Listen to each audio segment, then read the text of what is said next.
करना था कि रूट 2 क्या है, एक अपरिमेय संख्या है। तो हमने क्या करा, हमने मान लिया कि रूट 2 क्या है, परिमेय संख्या है। तो जब हमने रूट 2 एक परिमेय संख्या मान लिया तो हमने भाई रूट 2 को पी बटे क्यू के रूप में भी लिख सकते हैं हम। जब इसको पी बटे क्यू के रूप में लिख सकते हैं तो हम क्या कह सकते हैं, पी तथा क्यू कैसे होंगे, यहाँ पे पूर्णांक होंगे और क्यू नॉट इक्वल टू 0 होगा। ये तो इसकी डेफिनेशन में भी लिखा हुआ है किसकी, परिमेय संख्या की। और पी तथा क्यू क्या होंगे, सहभाज्य संख्याएं होंगे। सहभाज्य संख्याएं कौन सी होती है, जिनके बीच में कुछ भी उभयनिष्ठ गुणनखंड न हो। तो फिर हम क्या करेंगे, इस क्यू को इधर लिखते जाएंगे तो रूट 2 क्यू बराबर पी हो गया। अब देखो रूट 2 है भाई, हमें रूट 2 को हटाना है तो दोनों तरफ क्या कर दिया, वर्क कर दिया, स्क्वायर कर दिया। दोनों तरफ स्क्वायर करा तो यहाँ पे 2q स्क्वायर बराबर पी स्क्वायर आ गया। हमने इसको समीकरण नंबर 1 मान लिया। इसको यहाँ पे एक क्यू मानना है, इसके बाद में बताएंगे कि क्यों मानना है इसको आगे चल के। यहाँ पे इसको हम क्या रख सकते हैं, 2 को इसके नीचे ले गए तो क्यू स्क्वायर बराबर पी स्क्वायर बटे 2 हो गया। इसको समीकरण नंबर 2 मानना। और आपको समीकरण नंबर 2 में क्या दिख रहा है कि 2 जो है वो पी स्क्वायर को विभाजित कर रहा है। और हमने परिमेय भी पढ़ी थी कि अगर किसी का स्क्वायर किसी अभाज्य संख्या से विभाजित हो रहा है तो वो संख्या भी उस अभाज्य संख्या से विभाजित होगी। तो यहाँ पे समीकरण 2 से हम कह सकते हैं कि भाई पी स्क्वायर 2 से विभाजित हो रहा है। तो परिमेय से क्या कहेंगे, पी भी 2 से विभाजित होता है।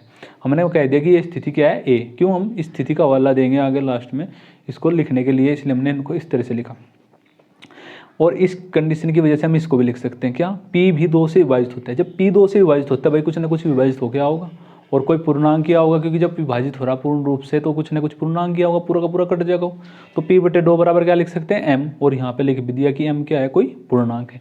उसके बाद 2 को भी इधर भेज दो और P बराबर 2M। लेकिन अभी हम करना क्या चाह रहे हैं भाई, हमने पहले बताया कि हम इनको ये दिखाना चाह रहे हैं कि ये सहभाज्य संख्या नहीं है।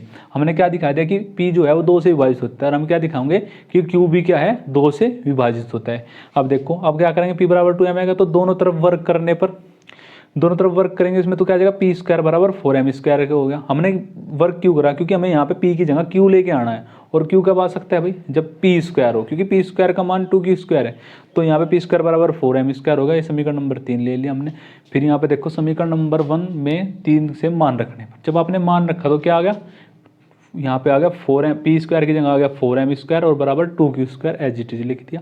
उसके बाद 4 से 2 कट गया, 2 से 4 कट गया, यानी कि 2m स्क्वायर बराबर q स्क्वायर। 2 को उसके नीचे भेज देंगे, m स्क्वायर बराबर q स्क्वायर बटे 2। वही वाली कंडीशन बनेगी जो समीकरण नंबर 2 में थी, बस यहाँ पे p है और यहाँ पे q आ गया 4। आपको दिख रहा होगा कि q स्क्वायर 2 से विभाजित हो रहा है और वो बराबर m स्क्वायर आ रहा है। तो हम क्या लिखेंगे, समीकरण नंबर 4 से q स्क्वायर 2 से विभाजित होता है, पर मैं क्या कह रही कि q भी 2 से विभाजित होगा भाई, जब p स्क्वायर q स्क्वायर हो रहा है।